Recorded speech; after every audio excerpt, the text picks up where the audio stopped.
रामपुर नेकिन जनपद अंतर्गत खड्डी धान खरीदी केंद्र में पर्याप्त उठाव न होने के कारण हो रही परेशानी। देखते हैं वीडियो में वहां मौजूद किसानों ने क्या कुछ बयान दिया। आइए देखते हैं वीडियो में। आज हम अपनी टीम के साथ खड्डी खरीदी केंद्र पहुंचे हैं और खड्डी खरीदी केंद्र में जो व्यवस्था है तो यहाँ के जो प्रबंधक हैं उन्होंने अच्छी खासी व्यवस्था करके रखी है, मगर मौसम अनुकूल नहीं है जो आज दिख रहा है। और मौसम विभाग ने भी जानकारी दी है कि लगभग 2-3 दिन में बारिश होने की संभावना है और इससे शायद उठाव नहीं हुआ है। यहाँ पे जो उठाव का दिख रहा है, हमने यहाँ सहयोगी थे उनसे बात करी थी तो उन्होंने बताया था कि यहाँ उठाव बहुत कम हुआ है, लगभग 25 से 30 हजार क्विंटल के आसपास यहाँ खरीदी भी हो चुकी है। आइए यहाँ कुछ किसान हैं, मैं उनसे बात करूंगा क्योंकि यहाँ की जो व्यवस्थाएं हैं किसान ही बता सकता है। तो किसानों से मैं बात करूंगा कि क्या व्यवस्था है। अच्छा, क्या आप भी किसान हैं और यहाँ पे समर्थन मूल्य पे धान देने के लिए आए हुए हैं? जी जी जी, मैं भी किसान हूँ और समर्थन मूल्य में धान लेके खरीदी केंद्र खड्डी कला में आया हूँ। अच्छा, यहाँ आपको क्या व्यवस्था सुविधाएं मिली जो मिलनी चाहिए थी समिति के माध्यम से? व्यवस्था यहाँ की बड़ी सुचारू ढंग से चल रही है। यहाँ के जो समिति प्रबंधक हैं नीतधर द्विवेदी जी अपने स्तर से बहुत पूरे जी जान से व्यवस्था किए हैं। किसानों के लिए हर सुविधा उपलब्ध करा रहे हैं। अब रही बात जिस तरह से धान एकत्रित हो रही है, धान का उत्पादन बढ़ा है, उसके आधार पे स्टॉक ज्यादा नजर आ रहा है, उठान उस हिसाब से कम हो रहा है। शासन प्रशासन से ये निवेदन है कि यहाँ का उठान तत्काल करवाया जाए। हाँ, उठाव होगा, जैसे उठाव होगा तो लोगों के जो किसान हैं उनके खाते में पैसे भी आएंगे। पैसे आ रहे हैं लेकिन विलम्ब से आ रहे हैं। ये हमारे जो भाई लोग दिए हैं तो ऐसी जानकारी मिल रही है कि जैसे पूर्व में पैसे तत्काल आते थे लेकिन अब थोड़ा विलम्ब से पैसे आ रहे हैं। अच्छा, आपने कितनी धान यहाँ अपनी समर्थन मूल्य में बेचने के लिए लेके आए थे? हमने तो 110 कुंटल दिया है। क्या नाम पड़ेगा आपका? प्रभादित्य पांडे मेरा नाम है, निजी निवास खड्डी कला है मेरा जी। ठीक है, मैं और भी किसानों बात करेंगे और भी किसान हैं। क्या नाम पड़ेगा दादा? विष्णु बहादुर सिंह।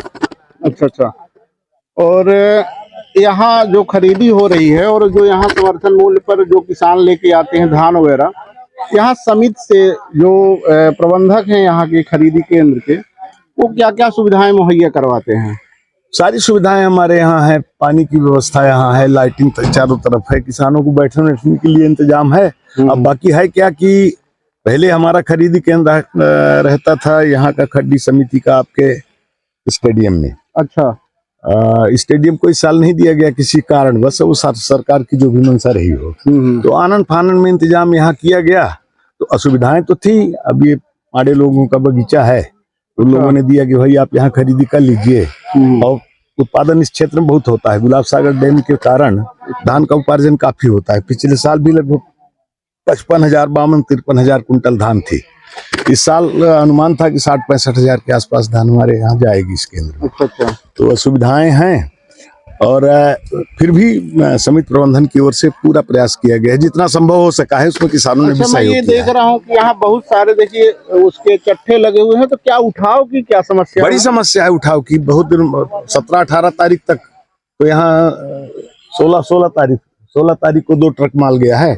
इसके बाद भी कुछ गया है, बहुत कम जा रहा है। मतलब उठाव नहीं हो पा रहा है। जितना आ रहा है भी किसानों का उपार्जन आ रहा है उस हिसाब से उठाव नहीं हो रहा है। अच्छा, सरकार आप तो चूंकि क्या है पढ़े लिखे हैं, आप ये बताइए कि सरकार, मैं इस समिति का 10 साल अध्यक्ष भी रहा। अच्छा, जी, तो बड़ी अच्छी बात है। मैं ये जानना चाहूंगा आपसे कि अभी जब सरकार ये चुनाव से पहले जी इन्होंने कहा था कि हम धान की खरीदी 3100 रुपए में करेंगे, जो समर्थन मूल्य था इन्होंने बढ़ाने की बात करी थी, अभी किस रेट पर कर रही है? अभी 2300 रुपये कुंटल कर रहे हैं। तो क्या वादा खिलाफी नहीं हुई है? किसानों के साथ छलावा नहीं? सांझ कहे पिए चुनरी गढ़ाए दे, खोत बिहान बिसर गई बतियां, ना मानू रे दगाबाज तेरी बत्तियां ना मानू रे। चुनाव की बात थी तो 3100 क्या 4100 भी बोल सकते थे, उन्हें वोट चाहिए था। मगर अब इसके बाद सरकार तो भाजपा की है, भाजपा की सरकार ने ही ये बात करी थी। जी हाँ तो किसान जो है तो क्या मानते हैं कि हमको क्या करना चाहिए? सरकार को अभी इसके बावजूद भी सरकार भाजपा की ही रहनी चाहिए।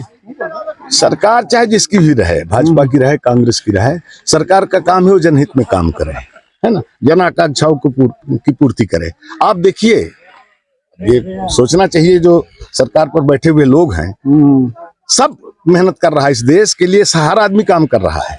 सरकारी मुलाजिमों की बात कीजिए आप, तो जो आज स्कूल में शिक्षक लोग हैं या अन्य विभागों में हैं, 1-1 लाख रुपया, 1.5 लाख रुपया उनका वेतन है।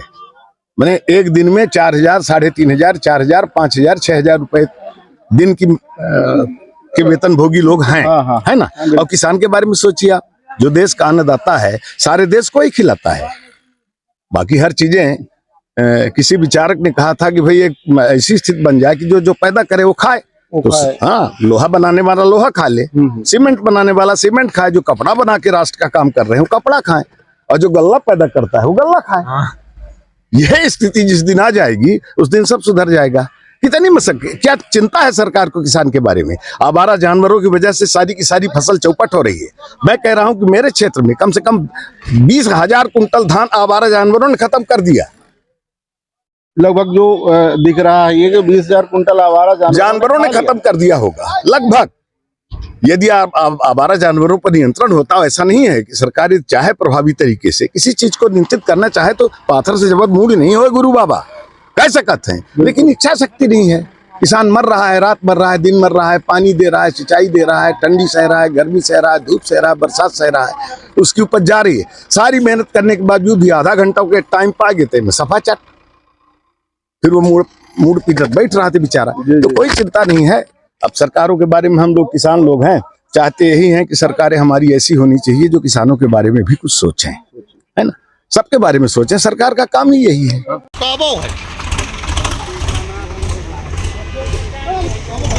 बहुत भारी मात्रा में माल रही उठाव परिवहन न हो लागे रहे थे।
किनारे कर लो।